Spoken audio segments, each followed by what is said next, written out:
Mindanao, and then dun sa Cebu, at sa marami pang LGU na kung saan merong iba't ibang programa at proyekto ang Save the Children. Hindi ito for humanitarian response lang ha, ito ay pambuhat. So tingnan niyo yung iba't ibang programa siya. Yung sa child-sensitive livelihood and social protection, yung CPCRG, may health and nutrition, edu, humanitarian and child protection. Okay? So, yan yung mga, 2024 in-update siya. So, sa ngayon, 2026 na baka mas tumaas pa siya. Okay? So, ito yung mga advocacy na naipanalo ng SAVE from 2016. Yeah, Children's Emergency Relief and Protection Act, may first 1,000 days, which is very close to my heart. Yes. As nutritionist, isinulong talaga namin yan. Grabe, no? Grabe ang pinagdaanan ng batas na yan. Yung Act Prohibiting Practice of Child Marriage, okay, baka meron sa Catanduanes na ganyan, kasi may mga area pa rin sa atin. Tawag dito, sa bar, nagulat ako, may mutilation. Female genital mutilation pa pala doon. So nagulat kami, ginagawa nila ng research. So, yun yung mga dapat, tawag dito, baka mga nane-neglect natin, pero baka importanteng issue ng kabataan. And then, 2022, meron tayong inclusive education for children with disabilities. Yan, wag natin silang kakalimutan ang mga bata at kabataan na with disabilities. Yung OSAEC and CISAEM Act, and then yung IIR, Implementing Rules and Regulation ng 2023. Mahabang lakarin bago na aprubahan. And then, inclusive education ulit ng 2024, tapos yung Mental Health and Wellbeing Promotion Act. So, ang people in a habitat ba ay particular sa kanilang psychosocial and yung mental health and psychosocial interventions. And then meron tayong ECCD Act, and then yung IRR ng mental health.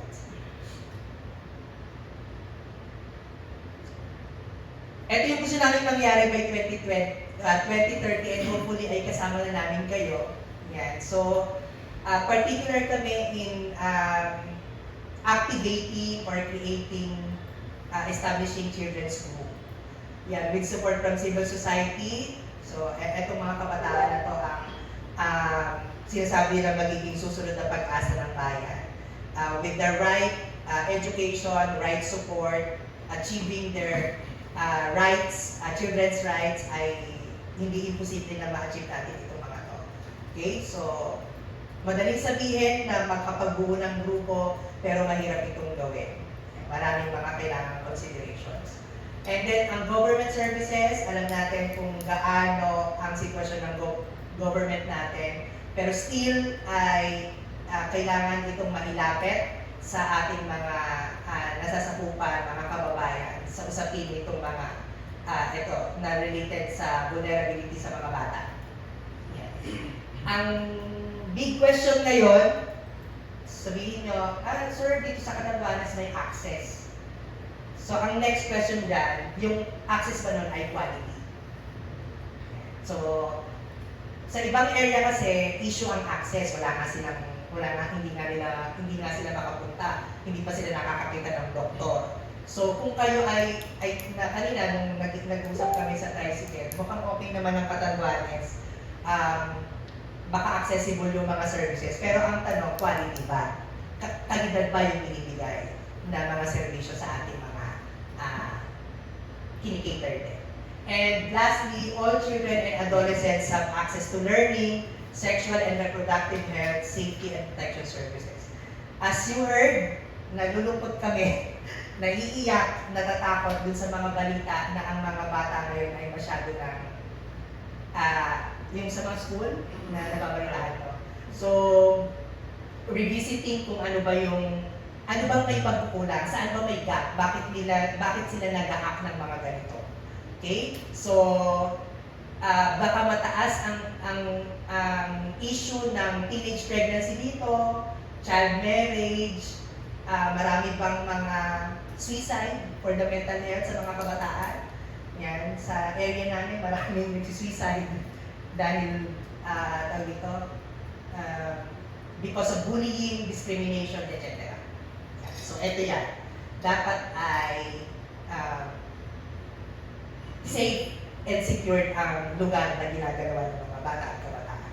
So, children have a healthy start in life. Ito yung first 1,000 days. Malawak din yan. Okay? So, kasama dito yung mansion, maternal, newborn, and child health and nutrition, yung psychosocial support sa mga nagbubuntis, sa nagpapasuso, at kung saan-saan pa. Yan. So, it's all about ang bukol ba ay